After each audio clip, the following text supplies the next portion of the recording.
Api Feniks sejati dan badai abadi keduanya merupakan eksistensi yang sangat dekat dengan kekuatan sumber elemental. Kedua kekuatan tersebut terjalin di monumen dewa alam semesta dan saling bentrok. Langit dipenuhi kekuatan angin dan api. Tornado kecil yang tak terhitung jumlahnya ditelan oleh api ilahi, namun dengan cepat ditelan oleh angin kencang dan menjadi tornado yang menyala-nyala. Secara visual, situasi seluruh ruangan tampak menjadi lebih serius, seolah-olah akan terbakar habis. Awalnya, Li Yunxiao adalah dewa di monumen dewa alam semesta. Kata-kata dan tindakannya adalah aturan dunia batin. Namun tugu dewa alam semesta rusak parah. Bahkan aturan dunia batin tidak bisa menekan Immemorial Gale. Sebaliknya, ia dihancurkan secara sembarangan dan hampir runtuh.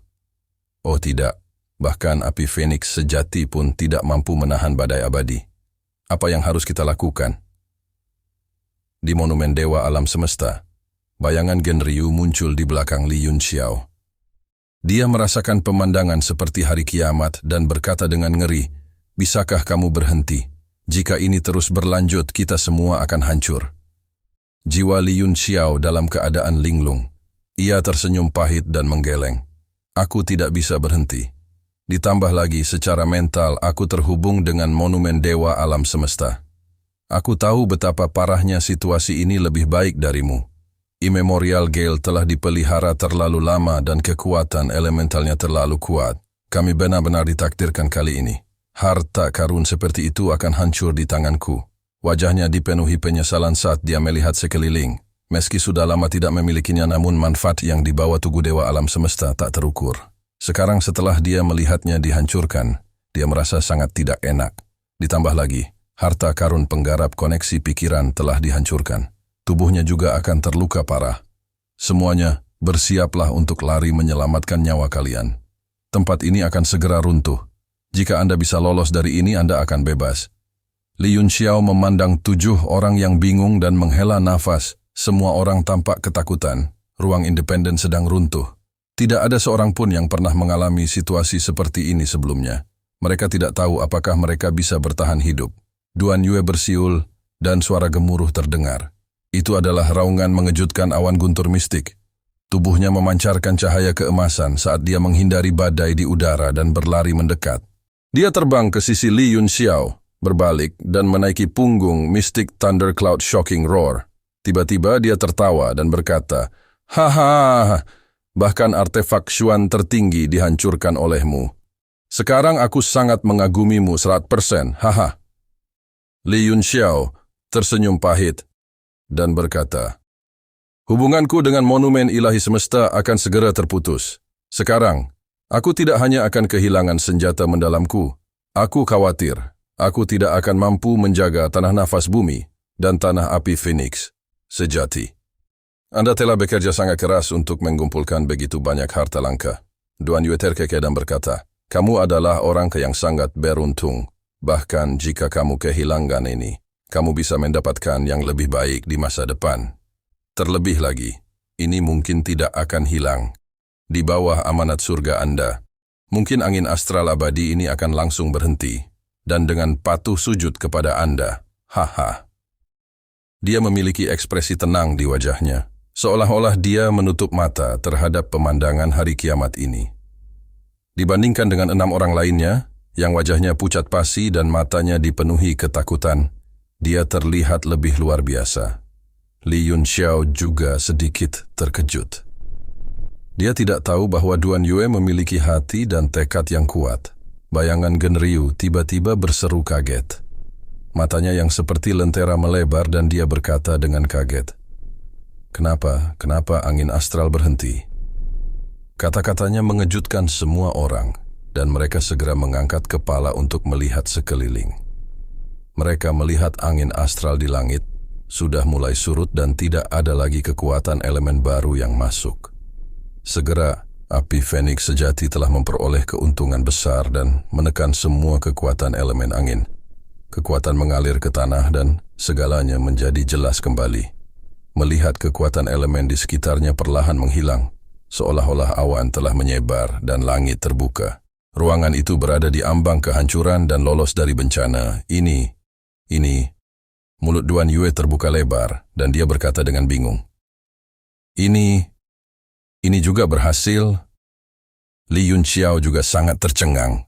Dia memandang Duan Yue dan menyeka keringat dinginnya. Dia kemudian berkata dengan malu-malu, "Tuan Duan, Andalah yang memiliki dharmakaya verbal. Mungkinkah Anda dirasuki oleh seorang ahli negara dewa?"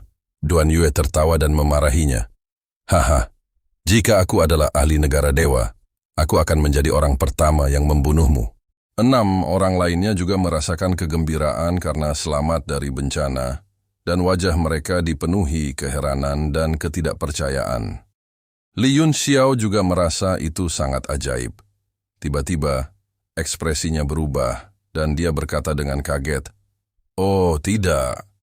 Kemudian proyeksi jiwanya langsung menghilang dari monumen dewa alam semesta dan kembali ke tubuhnya. Di langit di atas tanah sunyi kuno, sejumlah besar angin astral berhenti mendatangkan malapetaka dan mulai mengalir perlahan. Samar-samar, sepertinya ada sesuatu yang bergerak maju mundur. Pada saat yang sama, daya serap dari monumen dewa dunia terhenti. Tubuh asli Li Yunxiao menoleh dengan kaget. Dia merasakan tekanan kuat yang menekan monumen dewa dunia, mengguncangnya dan mengubahnya menjadi seberkas cahaya. Seolah-olah paku yang ditancapkan pada papan kayu dicabut oleh tangan seseorang. Dia segera mengganti segel tangannya, dan monumen dewa alam semesta berputar satu putaran di langit. Kemudian, benda itu terbang ke Glabella dan dia menyimpannya. Baru saat itulah dia merasa nyaman. Monumen dewa alam semesta berada di ambang kematian dan telah menyerap cukup banyak angin astral kuno. Itu dipadamkan oleh api Phoenix sejati dan tanah nafas bumi, membentuk keseimbangan ruang di dalam monumen. Selama dia meninggalkan tempat terkutuk ini, dia akan bisa memperbaikinya secara perlahan. Yuan Gaohan bergegas maju dalam beberapa langkah. Dia awalnya ingin memeriksa senjata mendalam Li Yunxiao, tetapi pada saat ini dia tiba-tiba menemukan situasi di dalam angin astral primordial. Mengalihkan perhatiannya ke atas, wajahnya dipenuhi dengan keterkejutan saat dia tanpa sadar berteriak, "Apa? Benda apa itu?" Di tengah angin astral yang kuat, sebuah bayangan berenang seperti ikan di air bergerak bolak-balik. Li Yunxiao sangat terkejut. Meskipun dia tidak tahu apa itu pasti makhluk hidup. Dan monumen dewa alam semesta miliknya pasti telah dicabut oleh benda ini seperti paku. Meneguk, keduanya menelan ludah pada saat bersamaan dan saling memandang. Mereka sangat terkejut dan ketakutan. Mereka berdua adalah alkemis peringkat 9, dan mereka memahami betapa mengerikannya angin astral kuno.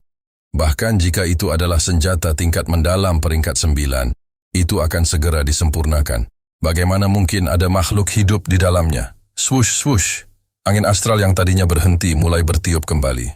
Namun ini sedikit berbeda dari sebelumnya. Sebelumnya terjadi kekerasan dan kekacauan.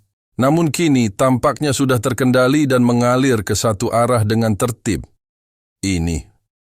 Keduanya menatap dengan mata terbuka lebar, dan wajah mereka menjadi pucat.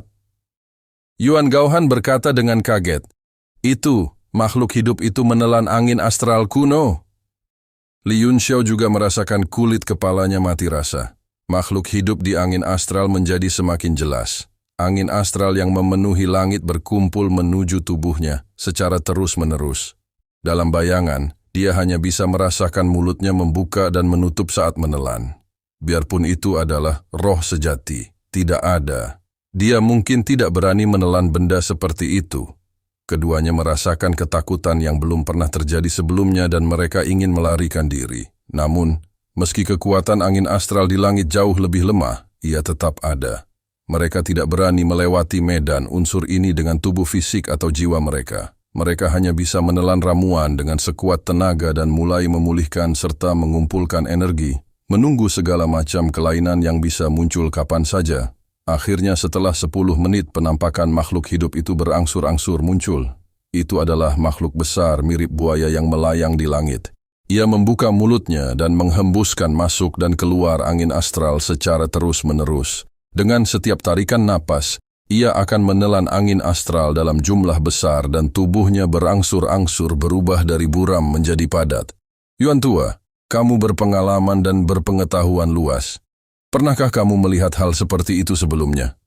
Rambut Li Yunxiao berdiri tegak saat dia bertanya dengan gugup. Aura kekuatan yang terpancar dari buaya itu membuatnya bergidik. Yuan Gaohan juga menelan ludahnya dan berkata, Ini, bukankah ini buaya? Mungkinkah Anda belum pernah melihat buaya sebelumnya? Li Yunxiao menyipitkan mata padanya dan mengangkat jari tengahnya dengan jijik. Karena itu buaya, kenapa kamu tidak pergi dan merawatnya? Yuan Gaohan menyeka keringat dinginnya dan berkata dengan malu-malu, Benda ini memang buaya, lihat penampilannya. Kalau hanya mirip, tidak mungkin identik. Kemungkinan besar itu adalah nenek moyang buaya purba, bahkan mungkin roh sejati dari alam dewa. Li Yunxiao sedikit mengernyit. Dia sepertinya setuju dengan pernyataan ini. Tidak semua keturunan roh sejati sangat kuat. Memang benar bahwa banyak keturunan makhluk purba yang kuat telah menjadi monster biasa atau bahkan binatang buas. Misalnya, keturunan burung leluhur jiwa, sejati telah menjadi ayam yang dipelihara manusia. Itu terlalu tragis. Tapi, biarpun itu adalah roh sejati, dia tidak bisa melahap kekuatan elemen yang dekat dengan aslinya, bukan? Li Yunxiao menyuarakan keraguannya. Yuan Gaohan memutar matanya ke arahnya. Siapa tahu, tidak ada seorang pun yang pernah melihat betapa kuatnya roh sejati. Itu hanya ada di legenda. Jantungnya berdetak kencang saat memikirkan hal ini. Matanya melebar karena terkejut. Jika itu masalahnya, kita telah melihat roh sejati kuno dengan mata kepala kita sendiri? Li Yunxiao tidak terkejut seperti dia. Dia telah melihat roh sejati 2 kali belum lama ini. Itu pastinya tidak kalah dengan roh sejati semacam ini. Seekor buaya. Tapi, apakah itu benar-benar buaya? Kenapa aku merasa aneh? Li Yunxiao memandang buaya itu dan bergumam dengan suara rendah. Menurutku juga tidak. Suara Genryu datang dari lubuk jiwanya. Dia sama terkejutnya. Bahkan jika itu adalah roh sejati, aku percaya bahwa ia dapat melawan angin astral purba dengan tubuhnya. Tapi itu tidak bisa ditelan kecuali itu adalah eksistensi kuat yang lahir dari asal mula elemen. Misalnya, True Spirit Fire Phoenix, Void Thunder Roar, dan Earth Bear. Roh sejati dengan asal-usul elemen ini terkenal bahkan di alam dewa. Roh sejati yang lahir dari elemen angin adalah Fei Lian. Saya belum pernah mendengar tentang buaya. Keraguan Li Yunxiao bertambah. Genryu adalah keturunan naga sejati purba. Dia bisa dianggap sebagai sub-naga. Dia tahu banyak tentang sejarah roh sejati. Apalagi dia tidak merasakan tekanan apapun dari buaya tersebut. Itu hanyalah kekuatan elemen yang menakutkan. Tidak, ini tidak terlihat seperti roh sejati. Yuan Gaohan juga merasa sedikit aneh. Dia bergumam pada dirinya sendiri. Ada banyak catatan tentang angin astral purba, tapi belum ada yang pernah menemukan benda ini. Dan tempat ini adalah mencicit. Kata-kata Yuan Gaohan tiba-tiba terhenti. Dia menarik napas dingin dan menatap buaya itu. Ekspresinya menjadi sangat jelek.